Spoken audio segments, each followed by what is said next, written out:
2,000 years ago, on the shore of the Sea of Galilee, Jesus boarded the boat of Simon the fisherman.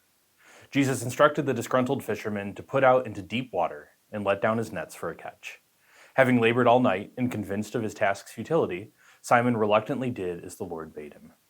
Suddenly the boat heaved to one side and the nets began to strain, and with the weight of his catch, back on the shore and awestruck by what had transpired, Simon hid his face, saying, "Depart from me, for I am a sinful man." So why did Simon hide his face? The gesture is one of great significance. Simon recognized that he was in the presence of the Holy One of Israel. In the Old Testament, God cannot be looked upon directly. He is set apart, pure, ungraspable, and ineffable. He approaches man through various means and mediators, like the angel of the Lord, the burning bush, the Ark of the Covenant, and so on. When the prophet Isaiah saw the Lord in a vision, he despaired, crying, "Woe is me, I am doomed, for I am a man of unclean lips, living among a people of unclean lips, and my eyes have seen the King, the Lord of hosts." Simon and Isaiah's reactions may seem strange to us today, especially in America. Alexis de Tocqueville wrote that one of the fundamental marks of an American is a demand for total equality. We recoil at the notion of someone being our better by dint of birth. In many ways, this core conviction has driven Americans towards incredible achievements. We're so convinced of our ability to pull ourselves up by our proverbial bootstraps just through hard work, determination, and persistence. And that said, many of these same convictions, as good as they are, can actually make it hard for us to regard God with the awesome wonder we hear about in the hymn, "How Great Thou Art." I actually think that the notion of God should at times overwhelm or even frighten us, but somehow, oftentimes as Americans, this just seems wrong. We prefer to think of God as friendly, close, understanding, non-threatening. And in many ways, the de facto hymn of America is not "How Great Thou Art," but rather Joan Osborne's 1995 hit "One of Us," which ponders how we would react if God was just a slob like one of us. So how do we square these competing notions of God? Is he a fear-inspiring, transcendent deity, or a personal, loving friend?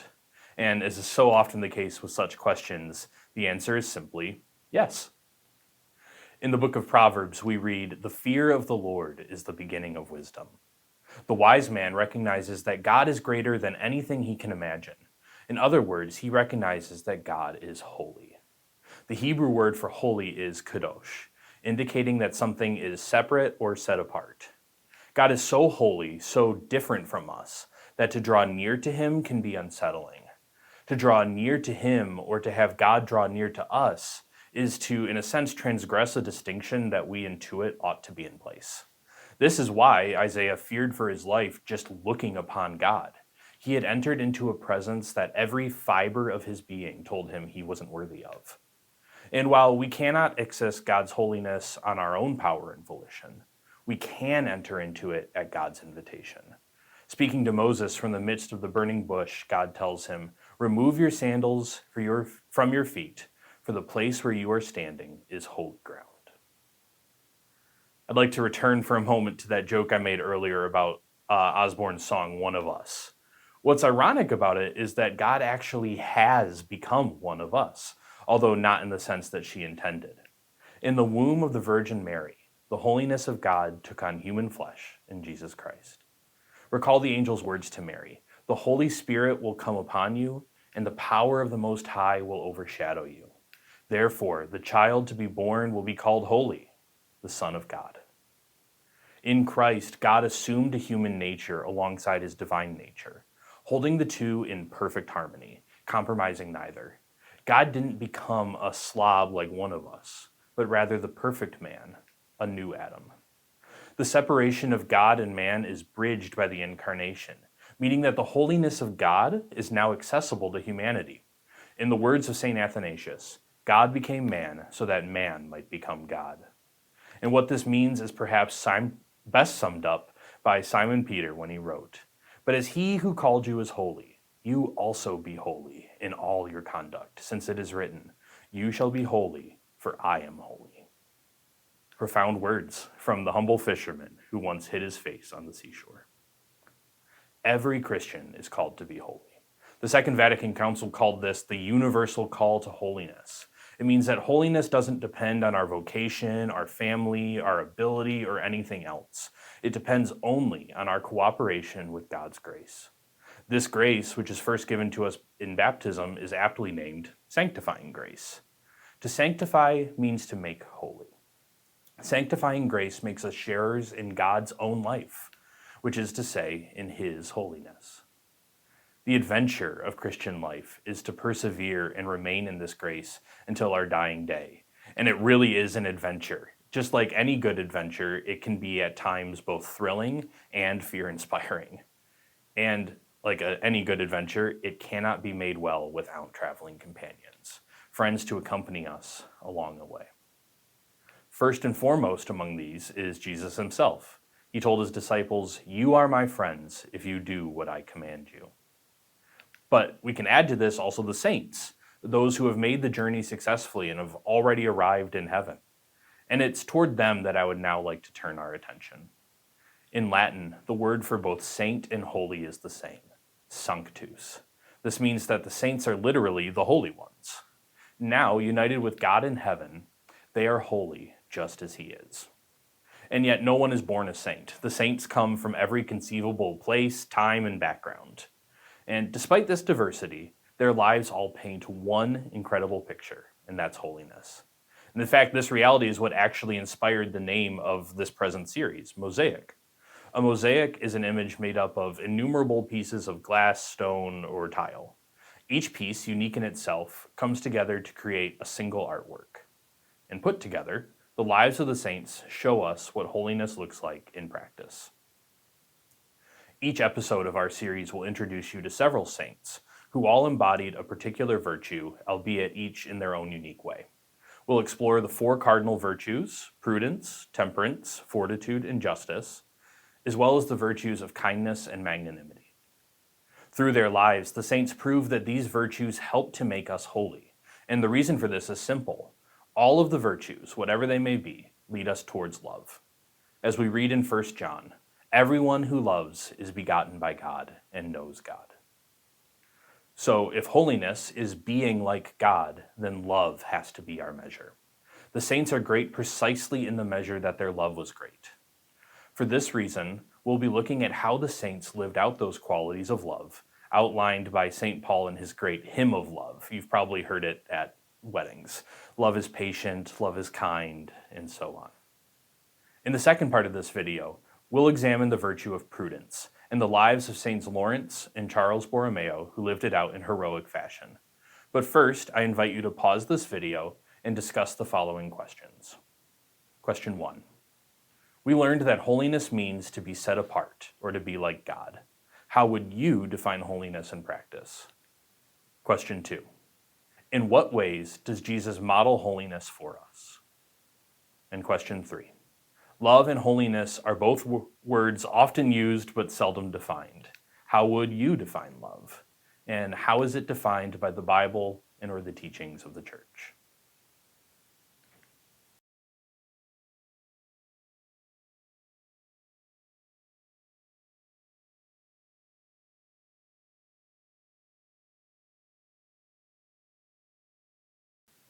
So now let's turn our attention to the virtue of prudence in the lives of several saints who lived it out in a heroic way.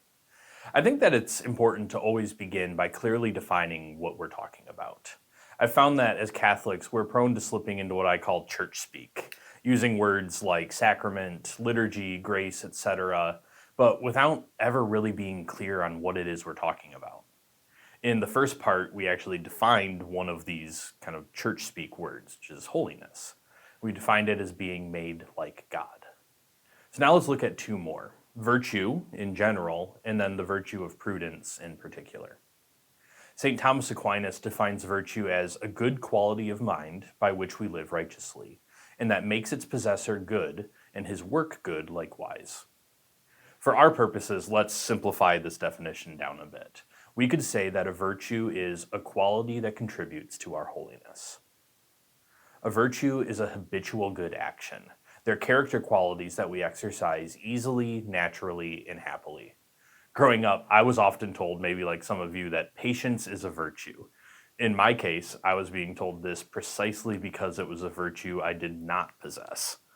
The truly patient person doesn't have to be reminded that patience is a virtue. A patient person doesn't struggle to act patiently and isn't exasperated when patience is demanded of him or her. Rather, we would say that he or she is naturally patient. And notice that word naturally. We're saying that this person possesses the virtue as a part of their nature or on the level of their identity. In technical philosophical language, we would say that the virtue is connatural to them. And this simply means that they have practiced it so consistently over time that it's now in their bones, so to speak. If we return to our litmus test for holiness, which is love, we see that St. Paul tells us love in the first place is patient. It would seem, therefore, that patience is indeed a virtue, a quality that contributes to our holiness. So now, how about the virtue of prudence? What is it, and how do we know if we have it? Prudence is a type of practical or applied wisdom. Consider the popular distinction between book smart and street smart. The book smart person knows a lot, but is constantly getting themselves into trouble. We would say that they lack prudence. And on the contrary, the street smart person possesses what we would often call common sense. And I think this helps us begin to understand what prudence is really all about. It's a type of wisdom or common sense, but in particular, which guides our actions in everyday situations. Prudence is sometimes called the queen of the virtues, and this hints at just how important it is for us if we are to live a good life. The book of Proverbs says, "The prudent man looks where he is going." Prudence leads us to act deliberately, and in a manner that is well thought out. Have you ever heard the phrase, "It's not what you say, it's how you say it"? This phrase gets at what it means to speak prudently. Quick story on this. When my wife and I were going through marriage preparation, we were asked to examine a time that we had gotten into a fight. And in the case of the particular fight we looked at, her and I realized that while I had technically been correct regarding the subject we were fighting about, the fact that we were fighting at all was entirely my fault. In other words, I had acted and spoken imprudently. So to further zoom in on what prudence is, let's look at the lives of two saints I believe were exemplary in regard to their prudence, St. Lawrence and St. Charles Borromeo. St. Lawrence was a deacon in Rome in the 3rd century, so in the 200s. He was one of the 7 deacons of Rome under Pope Sixtus II. And he lived in a time where prudence was absolutely necessary, not just to live well, but to stay alive at all, if you were a Christian. See, at the time, the Roman Emperor Valerian had begun persecuting Christians for refusing to offer sacrifices to Rome's gods. And in this persecution, Pope Sixtus II was actually martyred. And before he was martyred, he entrusted the goods of the church to St. Lawrence, one of his deacons.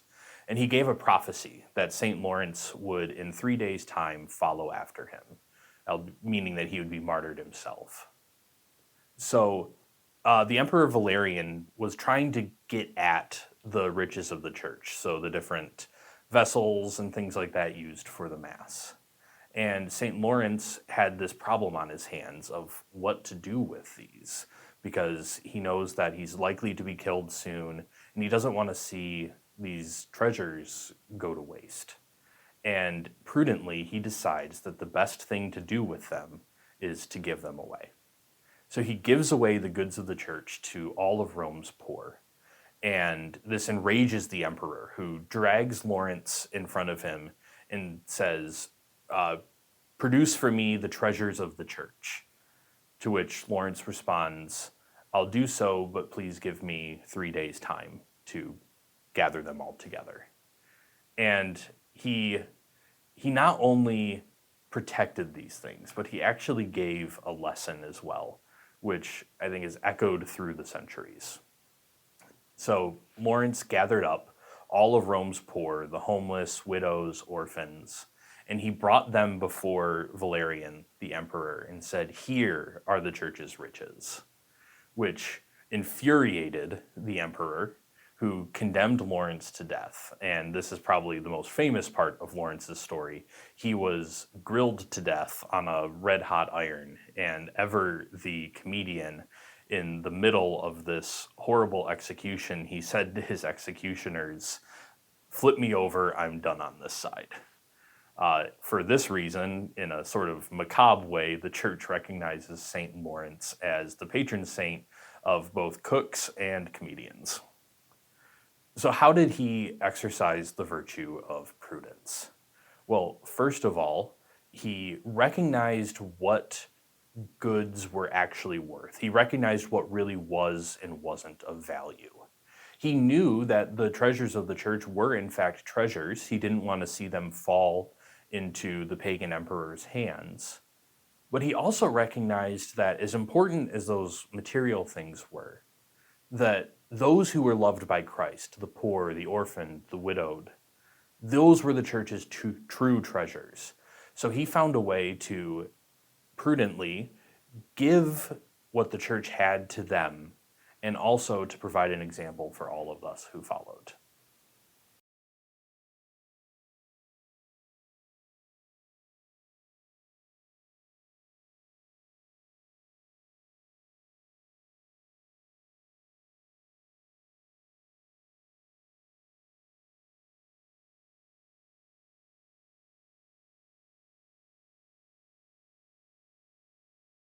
A second saint who really, I think, lives out the virtue of prudence in a heroic way is St. Charles Borromeo. St. Charles was a saint of what we often call the Counter-Reformation. So following the Protestant Reformation, the church had this crisis on its hands. They were seeing thousands of people leaving the church, and they wanted to say, like, well, what can we do to try to stem the tide, so to speak? And the church's answer was to call the Council of Trent. So an ecumenical council, like the Council of Trent, is when all the bishops from the world gather together to debate usually some crisis that's going on within the church. And St. Charles was a very important figure within this council. It happened in several stages, but he ended up being in charge of producing some of the council's most enduring works, like a new translation of the Mass, a new catechism, and a new liturgy of the hours for priests. Now, where Charles Borromeo's prudence actually really came in is in his leadership of his diocese. Anybody who knows anything about the history of the Reformation knows that scandal and corruption within the Catholic clergy were unfortunately a lot of what inspired the reformers to break with Rome. And Charles Borromeo, when he became a bishop, decided that he was going to show a better way. He was going to show his fellow priests and bishops a better way, even to his own persecution. At one point, a priest of a religious order that Charles was trying to reform even tried to assassinate him. So he had to act incredibly prudently in where he was going to live, what he was going to eat, how he was going to dress. Every decision that he made was under a microscope, both by his friends and by his enemies. And through the virtue of prudence, he always discerned how to point people to Christ, how to point people towards virtue.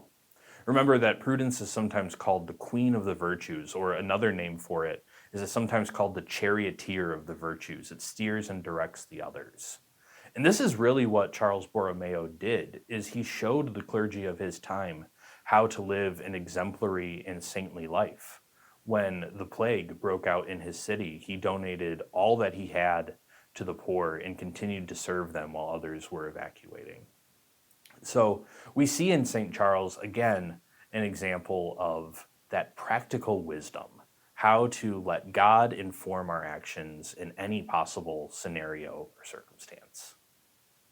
And finally, I would be remiss if I didn't add in how it is that Jesus shows us how to live out the virtue of prudence. The Catechism says that one of the reasons God became man was to be our model of holiness. And a virtue is a quality that helps make us holy. So how was Jesus prudent? I think a particularly powerful example of this is in his exchange with the Pharisees over whether or not to pay taxes to Rome. because they came to him feeling that they had posed him an impossible question. Should Jews pay taxes to Caesar? On one hand, if Jesus said yes, it would seem that he was collaborating with the Romans. And on the other hand, if he said no, then the Romans would arrest him. So they really thought that they had Jesus cornered. And this is where Jesus' personal prudence really shined. And you may remember what he said. He asked the Pharisees to produce a coin.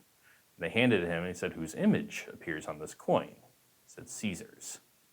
Jesus said, "Give to Caesar what is Caesar's, give to God what is God's."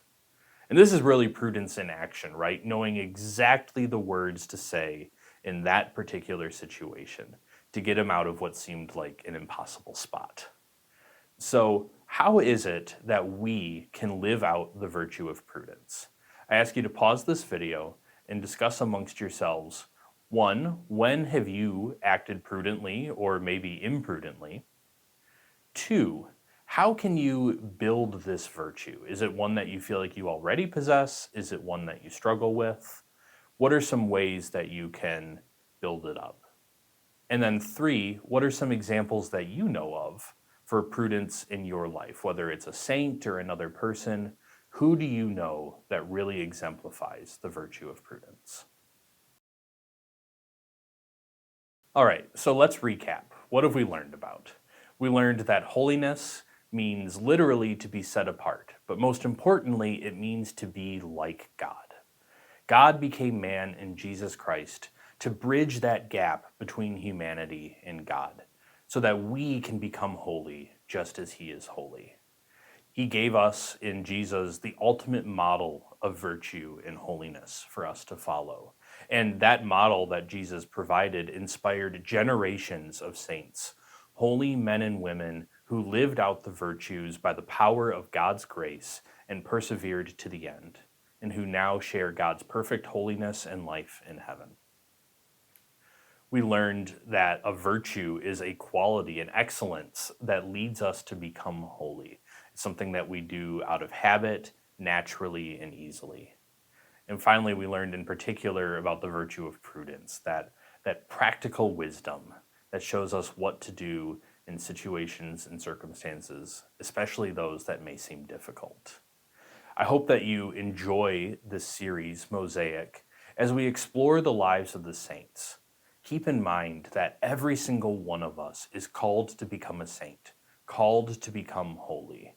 What virtues has God instilled in you to help you towards that end? What virtues do you still need to develop? And remember, at all times and in everything, love is our ultimate measure of what it means to be like God.